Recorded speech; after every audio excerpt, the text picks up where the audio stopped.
வணக்கம் ஃப்ரெண்ட்ஸ், வாங்க நம்ம தோட்டத்தை பார்க்கலாம். இங்கே பாருங்கள், இந்த வருஷத்தோட கடைசி மாம்பழம் இதுதான் ஃப்ரெண்ட்ஸ். நான் தண்ணி ஊற்ற மேலே வந்து அது பாட்டு கீழே விழுந்து கிடந்துச்சு. இதான் எடுத்து நான் பழம் இல்லைன்னு நினச்சி நான் பறித்து ஒரு 20 காய் தான் ஃபஸ்ட்டு வாட்டி தான் காய்ச்சிச்சு.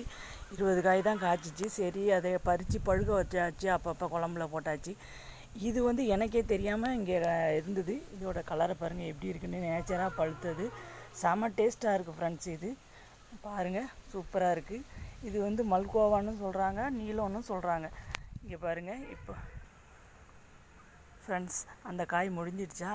இப்போ பாருங்கள், புதுசாக இது காய்ச்சிருக்கு. இது வந்து காய்ன்னு சொல்லுவாங்க. அதனால் அப்படின்னா மழை நேரத்தில் காய்க்கிறது ஒரு 4-5 காய் காய்ச்சிருக்கு.